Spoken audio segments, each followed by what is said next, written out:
So this piece, Orpheus Suite, you wrote, I noticed, 2 years ago, um, commissioned by Music Academy of the West, which Yes, is my old stomping ground. That's literally I where I grew know. up. I mean, I You was there like literally stomped there. I stomped in that ground, and it's so beautiful there. Um, It is incredibly beautiful. It's true. the theme that we came up with for this was sort of refuge, the idea of, well, I noticed it works on many different levels. The refuge of coronavirus and what we were doing creatively. And for me, that was working on your piece and working on the Rachmaninoff-Corelli variations. Um, this is called Orpheus Suite. It's from the Sonnets to Orpheus by Rilke, and that was, a donor gave him a 13th century house in Switzerland, and he cranked out these 55 sonnets in 3 weeks. Um, and he had been unable to write anything for, I don't know, 10, 12 years. So I guess that was kind of a refuge, and then he just kind of exploded. Um, but for you, was this a refuge to write at all? Or was it just, you know, you created the assignment for yourself, right? I did, yeah. I think it was a refuge in a way. I had been writing a lot of big music just before working on this. Like for several years, I had been writing large pieces. Yeah. And in fact, I really don't have very many pieces that get performed that are for solo instruments, particularly solo piano, which is my instrument, which just means that it's way harder to write for. Uh-huh. Uh-huh. And so actually in writing the piece, I had a number of assignments for myself. Some of them were technical. Some of them, had to do with fulfilling the commission. But then I had a particular way that I really wanted to write for the piano, based on my own engagement with the piano repertoire. Hmm. But it was very much a refuge. I, for one thing, I didn't feel rushed writing it. You said that, and I was like, oh, that must have been a new thing for you. I'm always late with my Yeah. pieces, so I think I was late with this one, but it wasn't the end of the world. Uh-huh. I'm still alive now.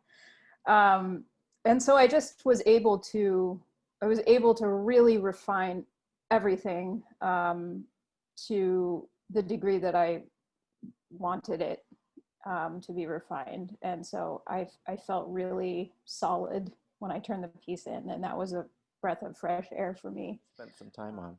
But talk about, other than compositionally, what inspired the connection with Sonnets to Orpheus of Rilke? So I've spent so much time engaging with words and music and text and music and poetry and music, and Hmm. particularly in a more abstract way. So, not necessarily setting the text, but dealing with it with a text in terms of absolute music. And I had written a number of pieces that had nothing to do with text or had very little to do with text. And then this piece came along, and I had listened to this On Being podcast, Right. in which Krista Tippett is interviewing Joanna Macy, who translated the Sonnets to Orpheus, the Rilke, and the set of poems, along with some of his other poetry. And I was just so struck by this last sonnet to Orpheus, and the imagery was so beautiful, and it was so poignant, and it existed on so many different levels. And I was grappling with these issues.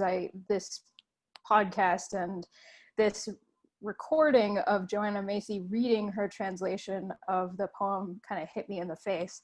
And I thought, this is what my piece needs to be about. And Her voice, I love Joanna Macy's voice too. I know, It's it's so something, visceral, it's so yeah, raspy, and you think in a way after reading the poem that she's gonna read it in this sort of fluttery way, but it's so grounded yeah. and so earthy, and in a way that's that really speaks to my interpretation of the poem and kind of the way in which I wanted to engage with the poem on a musical level. Um, So talk about the maybe the do you have the recording of her? I do, yes, Okay. right here. Um, so maybe we'll play that and then we can talk about the way the piece is organized around the poem. Okay. Yeah. Quiet friend who has come so far.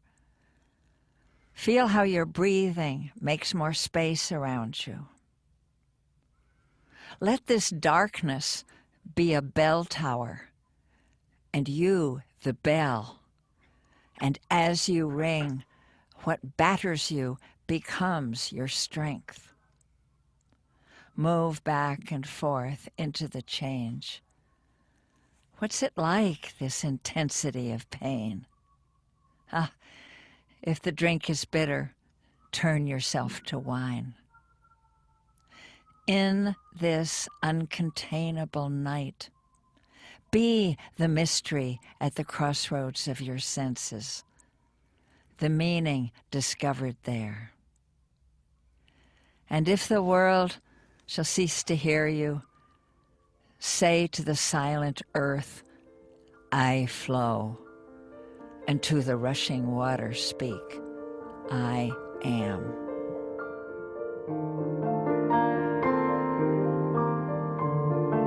So beautiful. Ugh. Yeah, it really is. I mean, I felt like I had to write a piece about that. It spoke to me on so many levels, and I think it probably speaks to a lot of people on so many levels. Yeah. So the first movement is Quiet Friend. So the poem's organized in four parts as is your piece. And it Mm-hmm. says nearly motionless, suspended, and you have the bells, right? Mm-hmm. Um, and the idea of foregrounding and of certain layers of bells that go on, right? Yeah, one of the things that struck me so much about her reading of the poem is actually how much she almost acts out the poem in the way that she delivers it. And so, In this uncontainable. I love that part when she does that. yeah, Yeah, and feel how your breathing makes more space around you. yeah, There's this sense that she's sort of enlivening the text based yeah, on the way that she's saying it, and that was such an important way or guide for me as I was composing. And so that first movement, which, yes, the four movements in the piece correspond to the four stanzas in the poem, and that's just how I chose to organize it, because I think that each of the stanzas have such specific imagery, and particularly musical imagery. right. Though there is this kind of bell motive happening always throughout the piece. And I sort of engage with that in a number of ways. But in the first movement, I was really trying to create this sense that by marking time in a really slow fashion, and then having this middle thing, this middle line that sort of references the bells, that it's kind of rubbing in a way against time. Mm-hmm. And that in rubbing against time, it sort of makes this kind of breathing feeling, or that it achieves this kind of breathing feeling. But I also, on a sort of technical level, the whole piece in different ways engages with different musical techniques that in some way relate back to bells. So that middle line that is actually in the foreground was rhythmically created using a process that was derived from this technique called change ringing, which is a kind of patterning of cathedral bells in England, so that you could get, there are different patterns that meant different things, and you would get different sort of melodic sounds. And it's a very effective compositional technique when you apply it on a number of different levels. But that bell really is kind of the central idea there. And then it segues to the second one, what batters you? Mark, spitting, biting. And I had a question for you a few weeks ago, which is that this seems rather jazzy. And so I didn't know, like, if that was somehow working against the darkness. So what was your response to that? I think that's sort of my natural state, though. You know, that not the responding part, the The jazzy jazz part, yeah. the jazzy grooviness. That's kind of my natural. I have to really try not to hear that. And then at some point it shifts to something more. I think you said Ravel-like, and then it explodes into this rather intense romantic place, and then it fades away to this, again, this ostinato that's like, I guess you could think of it as bells, and then there's these things working against it, and then it ends with with the form of the first movement, right? Yeah, of those chords. Yeah, exactly. It's a very reductive version of that opening movement. With super high, faint tremolos. Yeah, I love playing that part. Yeah. Because it's a relief at the end of a really difficult movement. Third movement, in this uncontainable night. Broad, spacious, sometimes grotesque. Seems to have the way I feel it is kind of anger, desperate resistance, kind of on the edge of quietness, and then it'll just explode. It's very cathartic to play this moment, I think, because you have those extremes, you know. Yeah.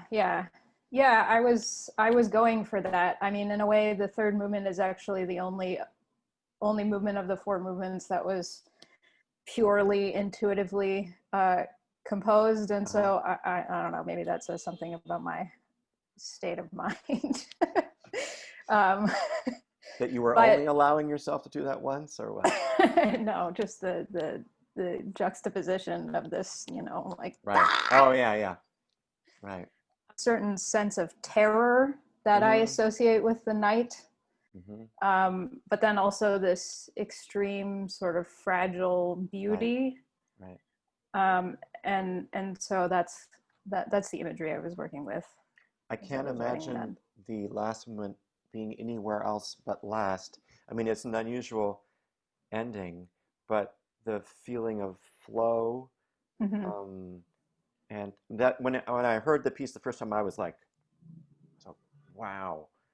Because there seemed to be all these, like, I don't know, medieval, but, you know, counterpoint going on a very detailed level, but very quietly, and then it's just all these layers kind of doing this, and then disappears in this kind of not resigned, but like it's okay. The way it just soars. I mean, it just disappears in nothing at the end. So tell me how you kind of are you, because this one seems very constructed, right? It is extremely constructed. It's sort of, it harkens back to my very deep, loving interest in medieval music and in early Baroque music. And I realized I found this little motive, which you hear at the very beginning of the piece, and I after a lot of toiling, discovered that I could turn it into an isorhythm and then layer something on top of it. An isorhythm, you know, being a sequence of pitches and rhythms that repeat that don't necessarily coincide. So the cycle of pitches is different than the cycle of rhythms. And so you have to, however long the melodic cycle is, that's how many times you have to go through in order to repeat it. But if you layer two different isorhythms on top of each other that then create a compound melody, you get something totally different, and you get a completely different cycling, and which takes a different amount of time to unfold in its entirety. And I discovered, as I was sort of micromanaging this material, that if I treated it as, it has a very defined harmonic sense to it, feeling to it. And I discovered that if I treated it as a texture, as opposed to something that was in the foreground, that it could be this incredibly beautiful sort of accompanimental pattern. Very extremely quiet, very detailed harmonies. So at first when you learn it, you're like, oh God, you know, it feels a little frantic, and then you told me just chill out a little bit. Just chill, yeah. And then a much higher voice comes in, much slower, and it's suddenly this like, whoa, change of orientation, you know? Yeah, and that's where the I mean, in the beginning, you know, it's a very sort of straightforward structure in a sense. There's a little introduction, then you have this melody that comes in, and then there's a kind of symmetry that happens where the melody comes in the left hand really low, and then there's this big build up, and then there's a kind of coda. I mean, the idea then was that this melody that comes in, that you hear at the very beginning, that is created by the collision of these two voices, these two isorhythmic melodies, that becomes the texture, that becomes the background essentially when the right hand comes in with this very lyrical obligato melody. And that was like such an interesting discovery for me. It's an incredibly florid line. And I really, what was sort of driving the thought behind that movement was, you know, I really, really, really want to create a movement that is made up entirely of melodies. And I feel like after like stitching it together and taking it apart and restitching it together and taking it apart and working my way through it, I was actually able to do that. It was like Chopin went back to the medieval times. Yeah. Well, it's been great for me to work on it, because, you know, I couldn't go to my office, and I just couldn't practice at home for months. The kids were in school, and then I finally got the okay to go to my office, and then I've been there every morning at 7 a.m. for however 2.5 months. So to work on this piece it's been really great, because that's all I had to do. I didn't have to prepare for it, you know. And then the other hand, I go in to record yesterday, I'm like, because first time I've had to play under any pressure in, you know, 6 in months. a while. Yeah. But anyway. On Broadway. Okay. To you. To you. Cheers. Nostrovne, or whatever. Wait a minute, what do you say? Prost. Prost. Okay. Prost.